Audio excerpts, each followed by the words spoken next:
बिस्मिल्लाहिर्रहमानिर्रहीम अस्सलाम वालेकुम। तैयब उर्दगान तारीखी दौरे पर पाकिस्तान आ रहे हैं और 14 फरवरी को उन्होंने आकर पार्लियामेंट से बड़ा जबरदस्त खिताब करना है। अब सूरत हाल बड़ी अजीबो गरीब हो रही है कि इस वक्त तीन चीज़ें सामने आ रही हैं। पाकिस्तान को पैगाम दिए जा रहे हैं कि तैयब उर्दगान जब पार्लियामेंट से आकर खिताब करें तो खिताब कुछ होम्योपैथिक टाइप खिताब हो, जिसके अंदर इसी तरह का खिताब हो कि उम्मत को एक हो जाना चाहिए, यानी डायरेक्टली तीन चीज़ों पर हिट ना किया जाए। मजीद डिस्कस करने से पहले इस वीडियो को लाइक करें, हकीकत टीवी को सब्सक्राइब करें और बेल आइकन पर ज़रूर क्लिक करें। नंबर 1, इसराइल के खिलाफ ना बोला जाए पाकिस्तान की पार्लियामेंट से। और जो डील ऑफ द सेंचुरी नाम ने हाथ खड़ी की गई है कि फ़लस्तीनियों को निकाल दिया गया और इसराइल को सब कुछ दे दिया गया, तैयब उर्दगान उसके खिलाफ कुछ भी ना बोले और बड़ा एक होम्योपैथिक सा खिताब हो। नंबर 2, उसमें ऐसा पैगाम दिया जाए कि जिससे अरब ममालिक की दिल आज़ारी ना हो, यानी अरब ममालिक नहीं चाहते कि तैयब उर्दगान पार्लियामेंट से खड़े होकर ये बात कहें कि पाकिस्तान के ऊपर सऊदी अरब ने प्रेशर डाला था। और याद करें आपको, जब उन्होंने अपने मुल्कों में या दूसरे ममालिक में जाकर वो खुल्लम खुल्ला बोलते हैं, ये कहा था कि सऊदी अरब ने पाकिस्तान पर प्रेशर डाला, कहा कि 40 लाख लोगों को निकाल देंगे जो तुम्हारे वहाँ पर पैसे पड़े हुए हैं। इन्होंने हमें पाकिस्तान को जो पैसे दिए थे वो बेसिकली इसलिए दिए थे कि आप IMF को शो करें कि आपके पास इतने रिजर्व है, उसके बदले आपको लोन मिलेगा। वो पैसा बेसिकली हम इस्तेमाल नहीं कर सकते। ये अब तमाम चीज़ें तैयब उर्दगान कह चुके हैं। अरब ममालिक नहीं चाहते कि तैयब उर्दगान पाकिस्तान की पार्लियामेंट में खड़े होकर उनके खिलाफ कोई अल्फाज निकाले। और तीसरा जो है वो सबसे ज़्यादा जिसको प्रॉब्लम है वो है इंडिया अमेरिका पर प्रेशर डाला है, अमेरिका हमारे ब्रादर इस्लामिक ममालिक पर और वो पाकिस्तान पर, कि तैयब उर्दगान को कहें कि आप जब पार्लियामेंट के अंदर स्पीच करने के लिए आए तो वहाँ पर कश्मीर का जिक्र ना हो, क्योंकि इससे पूरी दुनिया के अंदर मैसेज जाएगा कि एक मुल्क का प्रेसिडेंट किसी दूसरे मुल्क में जाता है और वो जाकर ये चीज़ें कहता है। अब तैयब उर्दगान की शख्सियत को आप अच्छी तरह समझते हैं, वो डरते तो किसी से नहीं है, जाहिर सी बात है।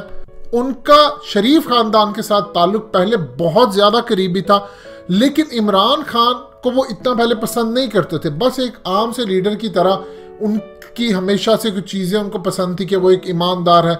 लेकिन जब से फिर इमरान खान आए और जिस तरह इंटरनेशनल लेवल पर उन्होंने आकर बातचीत करना शुरू की, तैयब उर्दगान को एक उम्मीद जाग गई कि पाकिस्तान के अंदर अगर इमरान खान इस लेवल पर जाकर पूरी दुनिया में बातचीत कर सकता है, ख़ास तौर पर इस्लाम के खिलाफ होने वाले काम पर, तो इसको अगर हमने मुल्क को उठा लिया और अगर इनकी फ़ौज और ISI के साथ हमने मिलकर एक ब्लॉक बना लिया तो ये तो उम्मत के लिए बहुत फ़ायदेमंद है। अब इस तमाम सूरत हाल में वो क्या करने जा रहे हैं, वो अपने साथ 60 के करीब एक डेलीगेशन लेके आ रहे हैं बिजनेसमैनों का।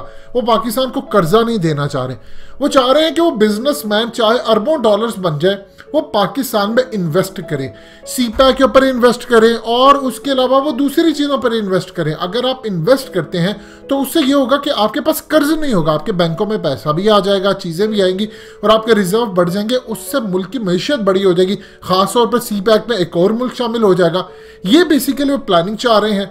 अब इस तमाम सूरत हाल के अंदर तुर्की चाह रहा है कि पाकिस्तान खड़ा हो अपने पैरों पर, लेकिन आपके इस्लामिक बरादर ममालिक के ज़रिए आपको पैगाम दिया जा रहा है कि इन तीन चीज़ों पर डिस्कस ना हो।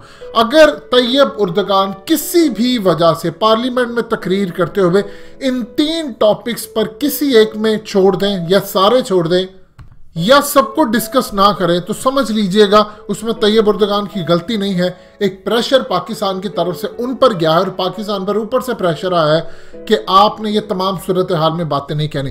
तैयब उर्दगान जिस तरह के लीडर है वो किसी की सुनते नहीं है, वो जो उम्मत के लिए बेहतर हो वो कहते हैं। और इंशाल्लाह हम उम्मीद करते हैं कि जिस तरह वो पूरी दुनिया के अंदर खिताब करते हैं पाकिस्तान की पार्लियामेंट से, इंडिया के खिलाफ, कश्मीर के हक में, इसराइल के खिलाफ, उम्मत के हक में, और जो जो उम्मत की पीठ में छुरा घोंप रहा है उसके खिलाफ वो खुलकर बोलेंगे। इसका फ़ायदा पाकिस्तान को तो होगा ही होगा।